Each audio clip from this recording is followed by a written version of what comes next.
Caminantes camino, bienvenidos una vez más a estos encuentros. Abrimos la obra de Aldous Huxley, Un mundo feliz. Recordá suscribirte, dejarme un comentario, dar me gusta. También, si querés, podés apoyar este canal desde Patreon. Y te invito a recorrer las demás obras que hay. Seguro hay más que pueda interesarte. Apuntamos brújula, caminamos esta mirada hacia un futuro distópico. Los invito a investigar también la historia de Aldous Huxley y su familia. Probablemente nos nutra la orientación. Capítulo número 2. Mr. Foster se quedó en la sala de decantación. El D.I.C. y sus alumnos entraron en el ascensor más próximo, que los condujo a la quinta planta. Guardería infantil. Sala de condicionamiento neopavloviano, anunciaba el rótulo de la entrada. El director abrió una puerta. Entraron en una vasta estancia vacía, muy brillante y soleada, porque toda la pared orientada hacia el sur era un cristal de parte a parte.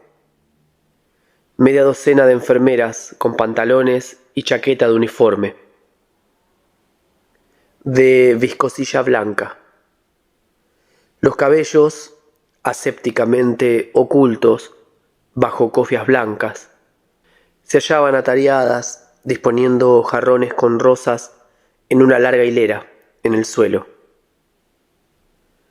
Grandes jarrones llenos de flores, millares de pétalos suaves y sedosos, como las mejillas de innumerables querubes, pero de querubes bajo aquella luz brillante, no exclusivamente rosados y arios, sino también luminosamente chinos, y también mexicanos, y hasta apopléticos a fuerza de soplar en celestiales trompetas, o pálidos como la muerte, pálidos con la blancura póstuma del mármol. Cuando el D.I.C. entró, las enfermeras se cuadraron rígidamente. «Coloquen los libros», ordenó el director. En silencio, las enfermeras obedecieron la orden. Entre los jarrones de rosas, los libros fueron debidamente dispuestos. Una hilera de libros infantiles se abrieron, invitadoramente mostrando alguna imagen alegremente coloreada de animales, peces o pájaros. «Y ahora traigan a los niños».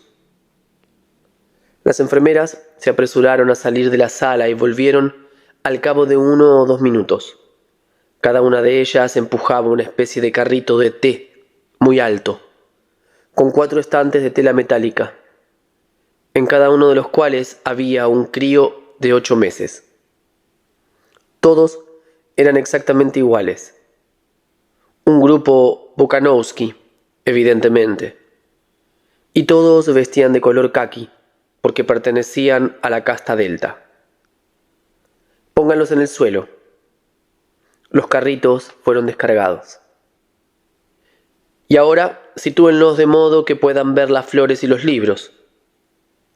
Los chiquillos inmediatamente guardaron silencio y empezaron a arrastrarse hacia aquellas masas de colores vivos, aquellas formas alegres y brillantes que aparecían en las páginas blancas. Cuando ya se acercaban, el sol palideció un momento, eclipsándose tras una nube. Las rosas llamearon, como a impulsos de una pasión interior.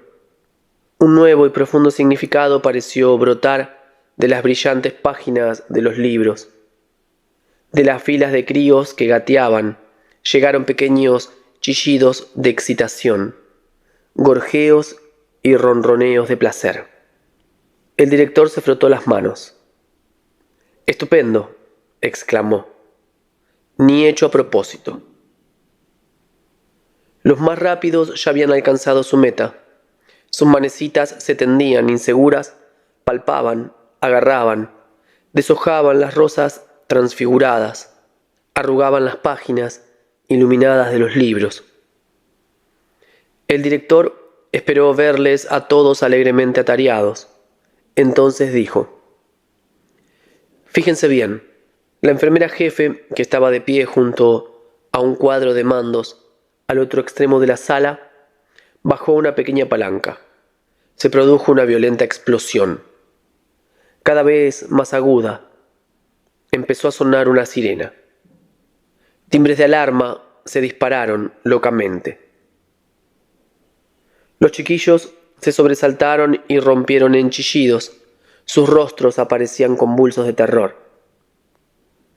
«Y ahora», gritó el director, porque el estruendo era ensordecedor, «ahora pasaremos a reforzar la lección con un pequeño shock eléctrico». Volvió a hacer una señal con la mano, y la enfermera jefe pulsó otra palanca. Los chillidos de los pequeños cambiaron súbitamente de tono. Había algo desesperado, algo casi demencial, en los gritos agudos, espasmódicos, que brotaban de sus labios. Sus cuerpecitos se retorcían y cobraban rigidez. Sus miembros se agitaban bruscamente, como obedeciendo a los tirones de alambres invisibles. «Podemos electrificar toda esta zona del suelo», gritó el director como explicación. «Pero ya basta», e hizo otra señal a la enfermera. Las explosiones cesaron, los timbres enmudecieron y el chillido de la sirena fue bajando de tono hasta reducirse al silencio. Los cuerpecillos rígidos y retorcidos se relajaron, y lo que había sido el sollozo y el aullido de unos niños desatinados volvió a convertirse en el llanto normal del terror ordinario. «Vuelvan a ofrecerles las flores y los libros». Las enfermeras obedecieron. Pero ante la proximidad de las rosas, a la sola vista de las alegres y coloreadas imágenes de los gatitos, los gallos y las ovejas, los niños se apartaron con horror, y el volumen de su llanto aumentó súbitamente. «Observen», dijo el director, en tono triunfal. «Observen. Los libros y ruidos fuertes, flores y descargas eléctricas. En la mente de aquellos niños ambas cosas se hallaban ya fuertemente relacionadas entre sí. Y al cabo de 200 repeticiones de la misma o parecida lección, formarían ya una unión indisoluble. Lo que el hombre ha unido, la naturaleza no puede separarlo. Crecerán con lo que los psicólogos solían llamar un odio instintivo hacia los libros y las flores. Reflejos condicionados definitivamente. Estarán a salvo de los libros y de la botánica para toda su vida». El director se volvió hacia las enfermeras. «Llévenselos». Llorando todavía, los niños vestidos de caqui fueron cargados de nuevo en los carritos y retirados de la sala, dejando tras de sí un olor a leche agria y un agradable silencio. Uno de los estudiantes levantó la mano. Aunque comprendía perfectamente que no podía permitirse que los miembros de una casta baja perdieran el tiempo de la comunidad en libros, y que siempre existía el riesgo de que leyeran algo que pudiera, por desdicha, destruir uno de sus reflejos condicionados. Sin embargo, no podía comprender lo de las flores. ¿Por qué tomarse la molestia de hacer psicológicamente imposible para los deltas el amor a las flores? Pacientemente, el D y C se explicó. Si se inducía a los niños a chillar a la vista de una rosa, ello obedecía a una alta política económica. No mucho tiempo atrás, aproximadamente un siglo, los gamas, los deltas y hasta los epsilones habían sido condicionados de modo que les gustaran las flores en particular y la naturaleza salvaje en general. El propósito entonces estribaba en inducirles a salir al campo en toda oportunidad, con el fin de que consumieran transporte. ¿Y no consumían transporte?, preguntó el estudiante. Mucho, contestó el DIC, pero solo transporte. Las prímulas y los paisajes, explicó, tienen un grave defecto. Son gratuitos. El amor a la naturaleza no da que hacer a las fábricas. Se decidió abolir el amor a la naturaleza, al menos entre las castas más bajas. Abolir el amor a la naturaleza, pero no la tendencia a consumir transporte. Porque desde luego era esencial que siguieran deseando ir al campo aunque lo odiaran. El problema residía en hallar una razón económica más poderosa para consumir transporte que la mera afición a las prímulas y los paisajes. Y lo encontraron. Condicionamos a las masas de modo que odien el campo, concluyó el director, pero simultáneamente las condicionamos para que adoren los deportes campestres. Al mismo tiempo, velamos para que todos los deportes al aire libre entrañen el uso de aparatos complicados. Así, además de transporte, consumen artículos manufacturados. De ahí estas descargas eléctricas. Comprendo, dijo el estudiante, y presa de admiración guardó silencio. El silencio se prolongó. Después, aclarándose la garganta, el director empezó. Tiempo ha, cuando nuestro Ford estaba todavía en la tierra, hubo un chiquillo que se llamaba Reuben Rabinovich. Reuben era hijo de padres de habla polaca. Usted sabe lo que es el polaco, desde luego. Una lengua muerta, como el francés y el alemán, agregó otro estudiante, exhibiendo oficiosamente sus conocimientos. ¿Y padre?, preguntó el DIC. Se produjo un silencio incómodo. Algunos muchachos se sonrojaron. Todavía no habían aprendido a identificar la significativa, pero a menudo muy sutil distinción entre obscenidad y ciencia pura. Uno de ellos al fin logró reunir valor suficiente para levantar la mano. Los seres humanos antes eran... vaciló. La sangre se le subió a las mejillas. Bueno, eran vivíparos. Muy bien, dijo el director en tono de aprobación. Y cuando los niños eran decantados, cuando nacían, surgió la enmienda. Bueno, pues entonces eran los padres. Quiero decir, no los niños, desde luego, sino los otros. El pobre muchacho estaba abochornado y confuso. En suma, resumió el director, los padres eran el padre y la madre. La obscenidad, que era auténtica ciencia, cayó como una bomba en el silencio de los muchachos que desviaban las miradas. Madre, repitió el director en voz alta, para hacerles entrar la ciencia. Y arrellanándose en su asiento dijo gravemente: estos hechos son desagradables, lo sé, pero la mayoría de los hechos históricos son desagradables. Luego volvió al pequeño Reuben, en cuya habitación, una noche, por descuido, su padre y su madre, lagarto, se dejaron la radio en marcha. Porque deben ustedes recordar que en aquellos tiempos de burda reproducción vivípara, los niños eran criados siempre con sus padres y no en los centros de condicionamiento del Estado. Mientras el chiquillo dormía, de pronto la radio empezó a dar un programa desde Londres y a la mañana siguiente, con gran asombro de sus lagarto, los muchachos más atrevidos osaron sonreírse mutuamente.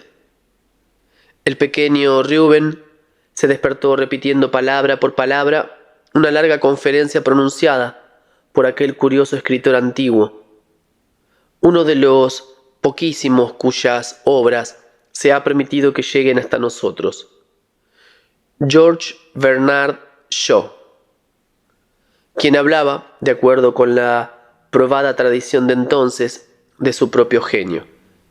Para los guiño y risita del pequeño Reuben, esta conferencia era desde luego perfectamente incomprensible y sospechando que su hijo se había vuelto loco de repente, enviaron a buscar a un médico. Afortunadamente, éste entendía el inglés. Reconoció el discurso que Shaw había radiado la víspera, comprendió el significado de lo ocurrido y envió una comunicación a las publicaciones médicas acerca de ello. El principio de la enseñanza durante el sueño, o hipnopedia, había sido descubierto. El D.I.C. hizo una pausa efectista. El principio había sido descubierto, pero habían de pasar años, muchos años, antes de que tal principio fuese aplicado con utilidad. El caso del pequeño Reuben ocurrió solo 23 años después de que nuestro Ford lanzara al mercado su primer modelo T. Al decir estas palabras, el director hizo la señal de la T sobre su estómago, y todos los estudiantes le imitaron reverentemente. Furiosamente los estudiantes garrapateaban. Hipnopedia, empleada por primera vez oficialmente en 214 DF. ¿Por qué no antes? Dos razones. A. Estos primeros experimentos, les decía el D.I.C., seguían una pista falsa. Los investigadores creían que la hipnopedia podía convertirse en un instrumento de educación intelectual. Un niño duerme sobre su costado derecho, con el brazo derecho estirado, la mano derecha colgando fuera de la cama. A través de un orificio enrejado, redondo, practicado en el lado de una caja, una voz hablaba suavemente. El Nilo es el río más largo de África y el segundo en longitud de todos los ríos del globo. Aunque poco menos largo que el Mississippi y Missouri, el Nilo es el más importante de todos los ríos del mundo en cuanto a la anchura de su cuenca, que se extiende a través de 35 grados de latitud. A la mañana siguiente alguien dice: «Tommy, ¿sabes cuál es el río más largo de África?». El chiquillo niega con la cabeza. «¿Pero no recuerdas algo que empieza con el Nilo es...»? El Nilo es el río más largo de África y el segundo en longitud de todos los ríos del globo. Las palabras brotaban caudalosamente de sus labios. Aunque es poco menos largo que... Bueno, entonces, ¿cuál es el río más largo de África? Los ojos aparecen vacíos de expresión. No lo sé. Pues el Nilo, Tommy. ¿Cuál es el río más largo del mundo, Tommy? Tommy rompe a llorar. No lo sé, solloza. Este llanto, según explicó el director, desanimó a los primeros investigadores. Los experimentos fueron abandonados. No se volvió a intentar enseñar a los niños durante el sueño la longitud del Nilo. Muy acertadamente, no se puede aprender una ciencia a menos que uno sepa de qué trata.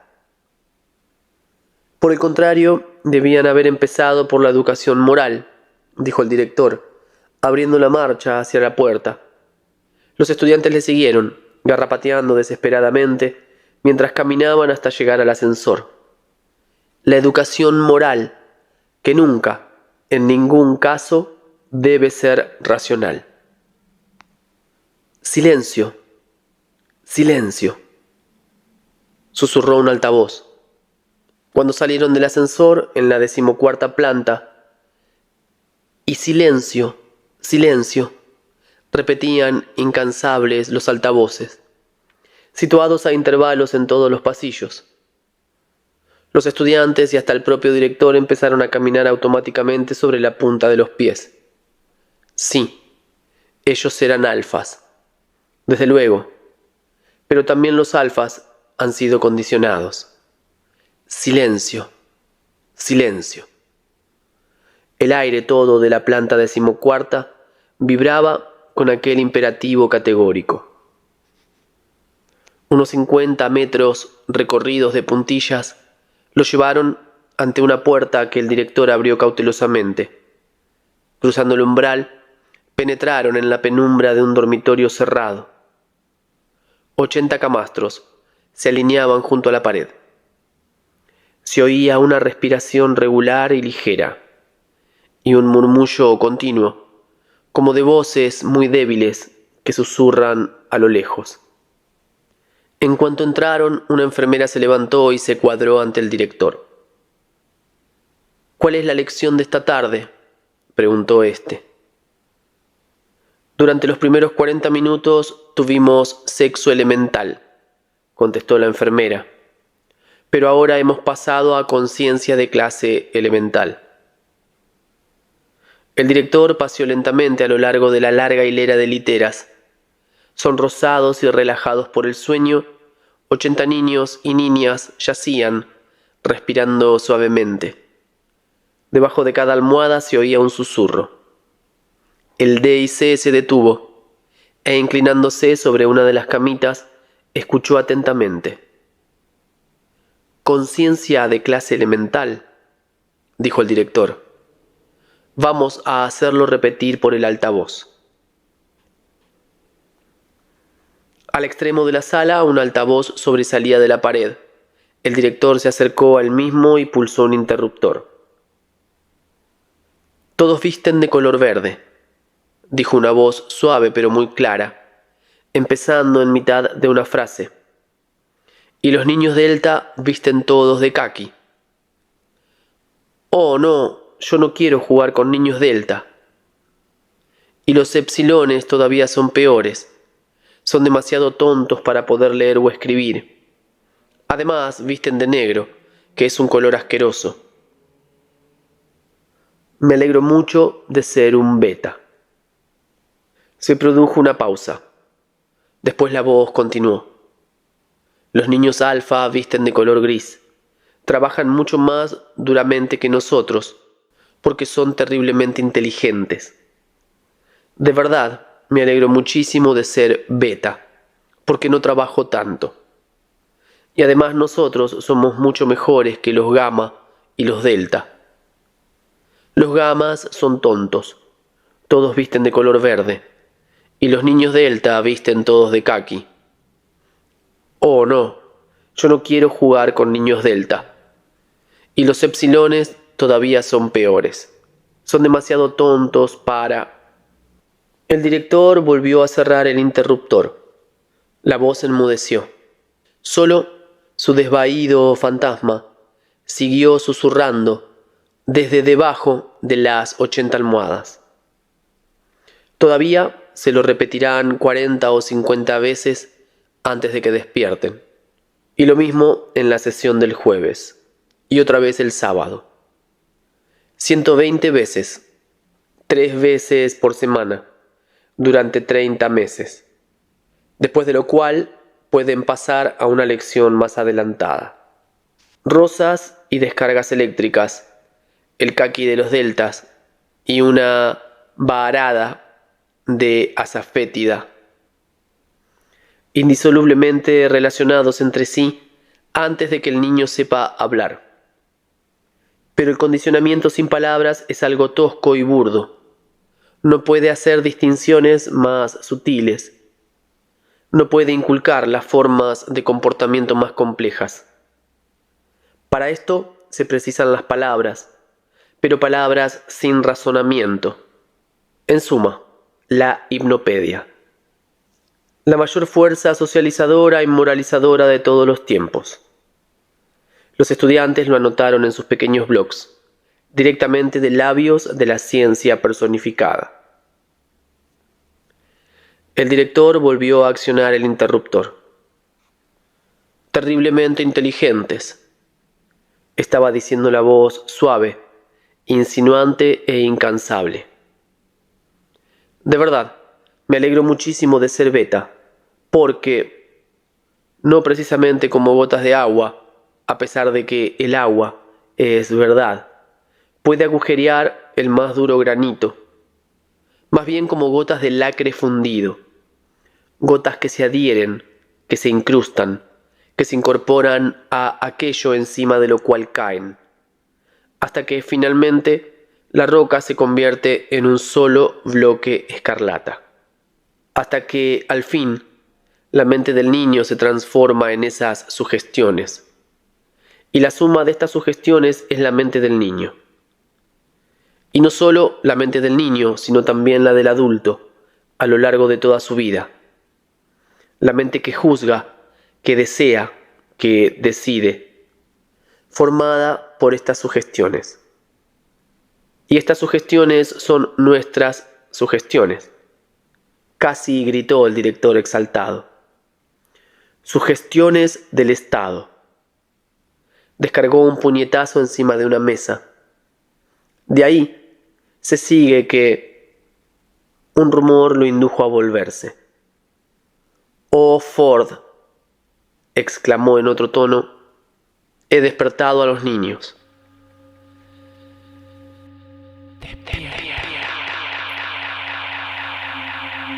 Final de la lectura de este capítulo número 2. Muchas gracias por estar ahí escuchando. Nos damos cita para continuar con el próximo capítulo, el número 3.